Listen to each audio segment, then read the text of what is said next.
Hey, welcome to another update on Archmage Rises, and this week Nick had to work late, so we have Timo. Hello. Hi, Timo. So you've been following Archmage for a long time, and you've been on one of these videos before. I forget how Yep. long you've been waiting for Archmage. How long have you been working on it? Almost 5 years. I think around like over 3 years now. Over 3 years. Okay, good. So this week I'm going to show and talk about the new 3D dungeons and having the procedurally generated 3D dungeon view. I talked about it in the last update. Basically, I asked the question of, what do you think about this idea? I think it'll be good, but obviously it bears some risks. And at the end of the day, I think it'll make the dungeons better and stuff.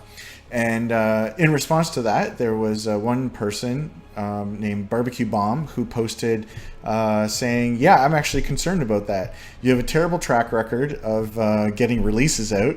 The game is like way delayed from when you thought it would first come out. There's a lot of us like sitting around waiting for the game, and I'm really not sure you jumping into 3D and learning all that is really the best use of your time. What do you think of that, Timo? Well, it might make the game a lot better. Okay. What do you think of his feedback? Well, you are a bit delayed so far, Yep. but like I think the end result is more important, and especially because the dungeons are a really important part of the game, and being able to give that variety that you can't get with 2D might give a lot more depth and replayability to the dungeons and the game as a whole. I certainly hope so. So, first glance at his feedback, like when I read that, I was like, this guy's right. I don't know what Yeah. else to say. He's right. Yeah. There's nothing that he said that was wrong. So that made me kind of sad. But there is a little bit more to the story that I didn't necessarily share it in the video, because I forgot or because I'm trying to make the video shorter. So like there's a little bit more to it. So one of the things is, no, I've not worked in 3D, but Nick, who's my major resource on the project. He's done at least 4,000 hours of programming on the game. Nick has done a whole bunch of 3D. Well, I don't know, say a whole bunch, but anyway, Nick is very comfortable in 3D. So I also have another friend. His name's Brock, and he's worked on a couple of 3D games too in Unity. And so when I tried to do the dungeons in 2D, I actually spent a whole day designing out what I could do with the 2D engine. And I was like, I don't think this thing's going to cut it. Like, that's what kind of got me going down the path of even considering 3D. That and Roger saying, hey, why don't you just do this in 3D? But like, I was already kind of hitting a brick wall with like what I was able to do, what I wanted to do and what I was able to do were not the same. And so I reached out to these two guys that I know are familiar with Unity, familiar with the project, and asked them, like, what do you think of this idea? Is this crazy? Am I biting off more than I can chew? Will it be hard to do in Unity or easy to do in Unity? Like, I'm not really sure. And so both of those more experienced guys said, yeah, actually, I think this is the right path for you on this. So so that wasn't necessarily clear that I had kind of a larger group around me that could help support me as I do it. That doesn't mean they can jump in and start coding for me when I'm stuck on something, but at least I have somebody to ask. So just earlier today, I was running into some problems and banging my head against the wall on something, and then I asked Nick. I showed him a little video of what was wrong, and I said to Nick, "Hey, like, I'm not sure why the camera's blinking," and he goes, "Oh, there's probably something wrong with one of your post-processing things." And I was like, no, I don't think so. And then I started wasting time on other things, and then I came back, and sure enough, he was right. I did have a problem with that, and so he was able to give me the answer. And that's the point of the story, was that I'm able to like ask the question of people more experienced than me. They give me the answer, and then I can kind of go on with it. So Yeah. all that to say, since the last video update, I have been working on what a 3D procedurally generated single view dungeon would look like. So what I mean by single view is I put the camera in one spot and give you the view of that particular room. Right? This is not like walk around through the 3D dungeon like like Skyrim or something. So rather than rendering a 2D image using a bunch of images painted by Roger, I'm using a bunch of textures and models. And most of the models I can buy, which is pretty awesome. So for instance, if I need a door, I can buy a door on the asset store. And I know people will be like, oh man, now it's just a game filled with all these Unity assets. But the point is that I don't need a modeler to create a door. Then I can just texture it and I can just modify the door and we can make it our own, right? So we don't have to do that first part of making kind of an oval shape and, separating the door, putting on hinges. Like we don't have to do that part. We just grab the thing and then modify it to whatever it is we want it to look like. So in the end, I don't think it'll look like I used any assets from the Unity store, which is kind of the point. I think it'll end up looking good. So I did have some personal issues over the last 2 weeks, so I didn't get as much time to work on it as I'd like. I know I say that a lot.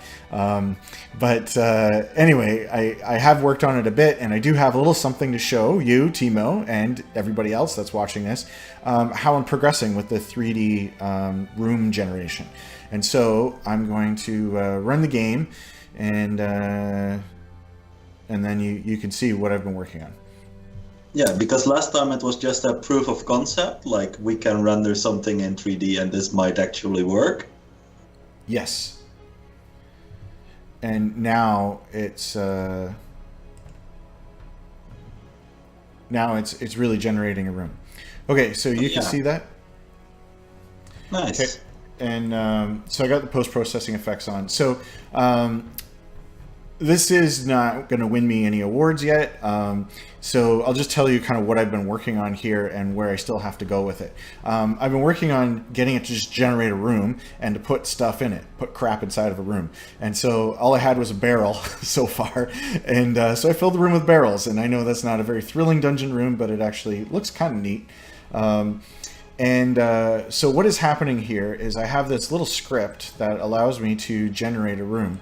And when I run this thing, I can give it a width, a height, and a length to say what kind of room I want.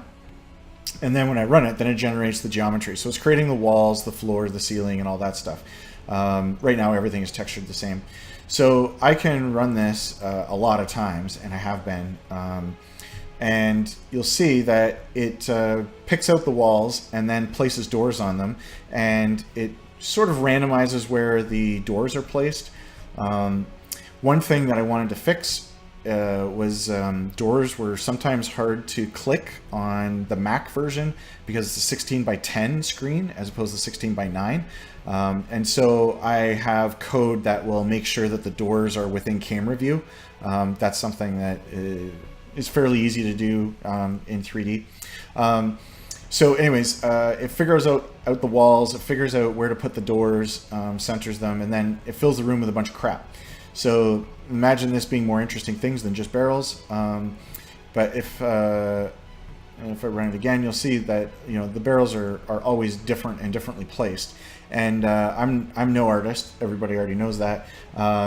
But I think this looks as good as if I had done it myself. Like if Timo, you told me like, oh, go fill that room with some barrels, it would probably end up looking like this. So for me, I was like, wow, I was able to write a little bit of code with a little bit of rules that kind of made it look like, an abandoned brewery or something. I don't know. What do you think? Yeah, and with each asset you add, things get a lot more interesting. Yes. And like Roger was talking about making clumps of objects. Yeah, that's right. You can see this getting interesting really quickly. So the way that I'm laying this out is I figure out the size of the room, I make a grid, and then I decide whether to put a prop down on the grid. And you probably can't tell that these are being placed on a grid. And that's the point, that I have like a fudge factor and a rotation factor and stuff. So actually, if I took that out, all of these would be perfectly aligned on a grid. They'd all be standing up in a nice, neat order. But then when I add in the fudge factor, then bam, it looks like more messy or dirty or whatever. The other thing I had to code up was the ability to like click on doors. So you see that outlining that happens on there when the mouse goes over top of it. So that'll work on anything. Right now I just have the doors tagged as being clickable. So that solves a lot of my problems for making things interactable. So I can put anything kind of anywhere, like I put torches or levers or something in there. What else? Oh, I got some fog effects that are going on in here. I don't know if you can really tell because it's very, very subtle. Now that you mention it, I see it. Okay, that's nice. Well, that's kind of the point of it being subtle, but Yeah. so like the lighting effect, the fog effect, those things I couldn't do in 2D. They just wouldn't look very good, especially with the more painted look that we were going for. So I've been pretty pleased with that. So then I was like, well, for some reason, I think water would be interesting to have in a room. I don't know if you've played a dungeon crawler and you're like, oh, I can't get past this room because it's all full of water. So then you got to go somewhere and pull a lever, and then it lowers the water, but probably not all the way. And then you got to go get another lever and click that. And do you like those kind of puzzle things in a role-playing game? Yeah, it had a bit more immersion and like things to do. Yeah. So that's something that I want to do, and that's one of the reasons I'm exploring this. So as part of my kind of research into this, I'm trying to see all the things that I'm able to do with doing it in 3D, right? Because I spent that time on the 2D, and I was like, oh, I can't go very far with this 2D thing. So I've been just playing around with things. So I don't know exactly what I'm going to end up with in terms of water and stuff. But I will show you a little bit of work that I did on the water just to give you a look-see. So I have to turn on that code, which I'll turn it on right now. Exciting. Yeah, don't get too excited. It's not that great.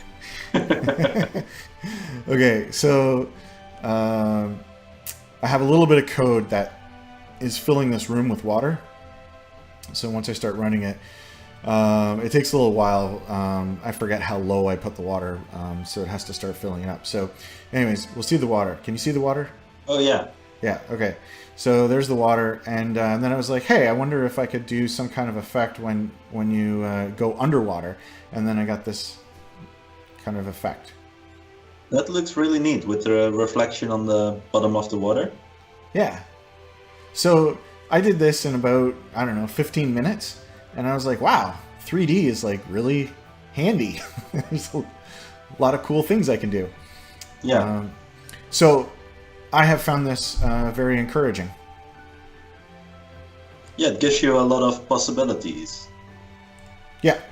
And like it's practically limitless, where with 2D you are already running into all the problems and the limits. Yeah. I don't know how I could do the water in 2D. And like I said, like I don't even know that I would animate the water like this. I think you would just go to the room and you would just see the water is like above your head, or you go to the room and the water's at your feet. So one of the things I want to do with the water is doors that you don't have a key to, that you can like break them down or you can burn them down. But if there's water there, then you're not able to burn them down. And then you have to figure out a way to get rid of the water, and then you can burn it down or figure out another way to open the door. Those are the kind of things that I'm trying to do to make it interesting. Yeah. Yeah, and also having the interactivity where you can just directly click on the doors or any other interactables is pretty neat. That's a lot more immersive than just, do you want the left or the right door? If you can just click around, find secrets.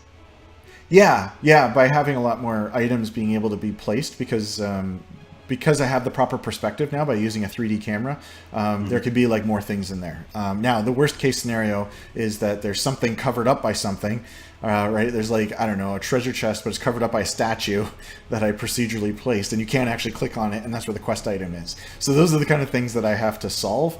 I kind of had that problem in 2D as well, so that's not a problem unique to doing it in 3D. But in 3D, I have a lot more options, and I figured that out. Like I had barrels that were being placed like too close to the camera. I also had columns that I was playing around with, and if they're too close to the camera, they just like cover up everything. You can't see the rest of the room. So I had to put in a little bit of logic for the procedural generation. So it's been 2 weeks since I kind of announced that thinking about going that direction, and I'm pleased with the direction. I wish I was a little further along, but anyways, definitely by next update, I should have something really cool to show. Nice. Any questions, Timo? It's been pretty clear. Okay. Looks good. Okay. Like you can see the direction it's going in. Yeah. It's promising. So yeah, so those that are watching, just lay me a comment. Tell me what you think, if this is good direction or not, and yeah, we'll hopefully have more to show you in 2 weeks. Okay, bye everybody. Bye.